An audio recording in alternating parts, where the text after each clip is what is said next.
আসসালামু আলাইকুম। ঘরকোনা চ্যানেলে সবাইকে স্বাগত। আশা করি সকলে ভালো আছেন। আমি কিছু আদা শুকিয়ে সংরক্ষণ করে রাখি, আর সেটা কিভাবে করি সেটা আজকে আপনাদের সাথে শেয়ার করব।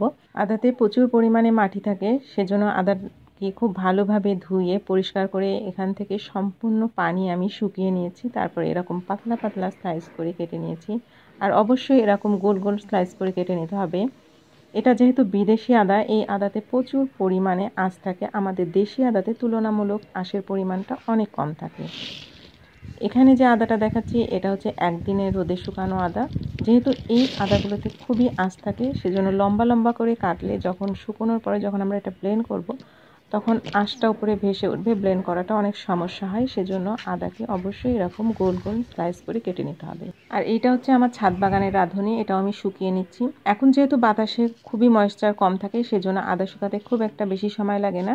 3-4 দিনের মধ্যে আদা খুব সুন্দর মচমচে হয়ে শুকিয়ে যায়। এই আদাটাও খুব সুন্দরভাবে শুকিয়ে গেছে।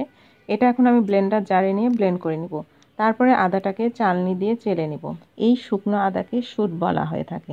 বাজারে যে শুট কিনতে পাওয়া যায় সেটা গোটা আদা শুকিয়েই করা হয়ে থাকে, কিন্তু আমরা সুবিধার জন্য আদাকে স্লাইস করে কেটে নিয়েছি। আর এটা ব্লেন্ড করাটাও অনেক সহজ।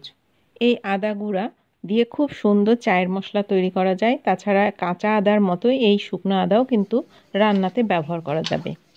1 কেজি আদা শুকিয়ে 100 গ্রামের কিছু বেশি আদা পাওয়া যায়। আদা যদি কচি হয় তাহলে আরেকটু আদা গুঁড়া কম পাওয়া যাবে।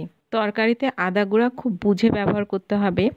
প্রথমে আদা গুঁড়া সামান্য পানি দিয়ে কিছুক্ষণ ভিজিয়ে রেখে তারপরে পরিমাণ বুঝে তরকারিতে ব্যবহার করতে হবে। এখন বাজারে প্রচুর পরিমাণে আদা পাওয়া যাচ্ছে, আর বাজারে তুলনামূলক আদার দাম অনেকটা কম। সেজন্য আপনারা চাইলে কিছু আদা এইভাবে শুকিয়ে সংরক্ষণ করতে পারেন। আমরা আদা বেটেও ফ্রিজে সংরক্ষণ করি, কিন্তু সেটা অনেক দিন পর্যন্ত সংরক্ষণ করা যায় না। আর আদা চেলে নেওয়ার পরে যে অংশগুলো চালনিতে থেকে গেছিলো সেটা সারা রাত ভিজিয়ে রেখে পানি দিয়ে আমি এইভাবে ব্লেন্ড করে নিয়েছি। এটাও রান্নার কাজে ব্যবহার করা যাবে। এবার আসি সংরক্ষণের কথায়। আদা গুঁড়া যে কোনো সরু মুখের এয়ারটাইট বোতলে রাখলে খুব ভালো থাকবে, বা যে কোনো এয়ারটাইট পলিব্যাগেও রাখা যায়।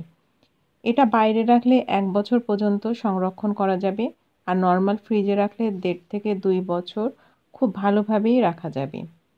ভিডিওটা যদি আপনাদের ভালো লাগে তাহলে অবশ্যই একটা লাইক করবেন। আপনাদের কোনো মতামত থাকলে কমেন্টস করে জানিয়ে দিবেন। আজকে এই পর্যন্ত, আবার অন্য কোনো ভিডিও নিয়ে আপনাদের সাথে দেখা হবে। সে পর্যন্ত সবাই ভালো থাকবেন, সুস্থ থাকবেন। আল্লাহ হাফেজ।